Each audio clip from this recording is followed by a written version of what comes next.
Malaysia আবারও নতুন করে অপারেশন চলছে, থাকছে বিস্তারিত। আসসালামু আলাইকুম সম্মানিত ভাই ও বোনেরা, আপনারা সবাই কেমন আছেন? আশা করি আল্লাহ পাকের অশেষ রহমতে আপনারা সবাই ভালো আছেন। আলহামদুলিল্লাহ, আমিও ভালো আছি। আমি কামরুল, মালয়েশিয়া প্রাগ ডিস্ট্রিক্ট থেকে বলছি।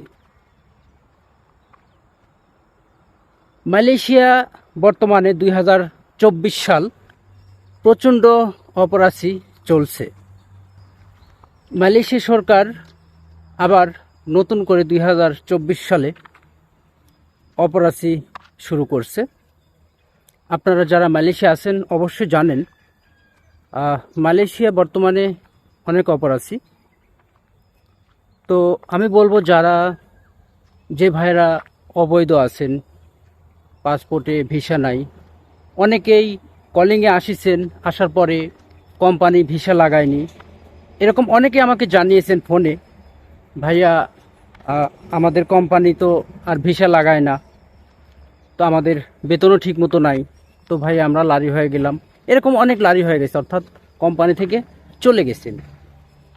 তো অনেকেই অনেক জায়গায় কাজ করতেছেন, ঠিক আছে, কাজ করেন, তবে আমি বলবো আপনারা একটু সাবধানে থাকবেন। হ্যাঁ, যাদের পাসপোর্টে ভিসা নাই, যারা আমরা অনেক অবৈধ আছি, অনেক মানে কি, মালয়েশিয়া হাজার হাজার শ্রমিক অবৈধ হয়ে গেছে। যারা নতুন কলিংয়ে আসিছেন তারাও, এবং অনেকে এরকম হয়েছে না, অনেকে মেডিকেল আনফিট, অনেকের কোম্পানি ভিসা লাগায় না, আবার অনেকের কোম্পানি কাজ ঠিকমতো কোম্পানিতে নেই, বেতন পায় না, তারা কোম্পানি থেকে পাসপোর্ট কোম্পানিতে রেখে চলে গেছেন। তো সবার উদ্দেশ্যে অবশ্য আজকের এই ভিডিও। যারা মালয়েশিয়া আছেন তারা তো অবশ্যই জানেন যে মালয়েশিয়া বর্তমানে অনেক অপারেশন চলছে। সবাই সাবধানে থাকবেন, আর রাতে একটু জাগা দিবেন, অর্থাৎ একটু দেখে শুনে থাকবেন। আর দিনের বেলা যখন কাজে থাকবেন সতর্ক থাকবেন। হ্যাঁ, দিনের বেলাও কিন্তু অনেক অপারেশন হয়। যারা বিল্ডিংয়ে কাজ করেন দিনের বেলা অপারেশন হয়, যেমন আমাদের কোম্পানিতেও দিনের বেলায় 12টায়, মানে 1 ঘন্টা লাঞ্চ টাইম ছিল, ওই সময় কিন্তু আমাদের অপারেশন হয়েছিল। তো যাই হোক, আপনারা তো অবশ্যই জানেন, যারা বিল্ডিংয়ে কাজ করেন দিনে অপারেশন হয়, পাম বাগানে হয়। আর বিশেষ করে আমরা যারা বাংলা আছি অবৈধ, আপনাদেরকে বলছি, আপনারা সব সময় চেষ্টা করবেন যে আপনাদের আশেপাশে কিন্তু ইন্দোনেশিয়া কাজ করে, আপনার কোম্পানিতে কাজ করেন, বিল্ডিংয়ে করেন, পাম বাগানে করেন, রাবার বাগানে, ছায়ু খেতে, যেখানে করেন, হ্যাঁ, সব সময় দেখবেন ইন্দোনেশিয়াদেরকে ফলো করবেন। ইন্দোনেশিয়ারা কিন্তু বিশেষ করে সবাই অবৈধ। হ্যাঁ, হয়তো 2-1 জন বৈধ থাকতে পারে একটা কোম্পানিতে, বাদ বাকি সবাই অবৈধ। তো আমি যে সময় অবৈধ ছিলাম, আমি কিন্তু ইন্দোনেশিয়ারদেরকে ফলো করতাম। ইন্দোনেশিয়া দৌড় মারলে আমিও দৌড় মারতাম। তো ভাগে ভাগে একদিন দিনের বেলা এরকম রেস্ট টাইমে অপরাধী, আমার ফোন রুমে, আমি পাক রুমে পাক করেছিলাম, এখন পুলিশ অপরাধী দেখতেছি যে ইন্দোনেশিয়ারা দৌড়ে পালাচ্ছে জঙ্গলের দিকে, আমিও না বুঝে দৌড়, তারপরে দেখলাম অপরাধী দিছে। তো যাই হোক, আল্লাহ যেটা করে ভালোর জন্যই করে। এই জন্য বলছি যে ইন্দোনেশিয়াদেরকে আপনারা ফলো করবেন।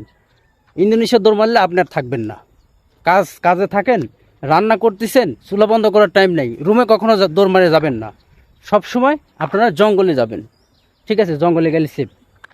তো প্রিয় দর্শক, অপরাধী চলতেছে। যেমন গতকাল রাতে আমার ছোট ভাই ফোন দিয়ে বললো, ভাই এরকম আমার এই এলাকায় অপরাধী চলতেছে, তোমাদের কোম্পানিতে যারা অবৈধ আছে একটু সেফে থাকতে বলো।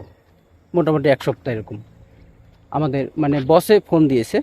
তো এরকমটাই, যখন অপারেশন হয়, বেশি সমস্যা হয়, তখন কিন্তু বসে বলে যে যারা অবৈধ আছো এরা সবাই সেফে থাকো, আর তোমরা যদি ধরা খাও তাহলে আমার নাম বলবা না বা আমার কোম্পানির নাম বলবা না, বলবে এখানে বেড়াতে আসিছি। তার মানে বসেরা, মানে কোনো অবৈধ লোক যদি ধরা খায় তাহলে বসের অনেক টাকা জরিমানা হবে, এবং দেশে পাঠানোর যে টিকিটের টাকা এটাও কোম্পানি বহন করতে হবে। তো এই জন্যে অবৈধ লোক বসেরা কাজ করা খাটায়, কিন্তু বলে না, কখনো পুলিশে ধরলে বলে যে এখানে বেড়াতে আসিছে, এটা আমার ওয়ার্কার না। তো প্রিয় দর্শক, আসলে নতুন করে বলার কিছু নেই। যারা অবৈধ আছেন আমি বলবো আপনারা শপিং মলে খুব কম যাবেন, প্রয়োজন ছাড়া যাবেন না। আবার রাস্তাঘাটে কম বাড়াবেন, রোড ব্লক হইতাছে।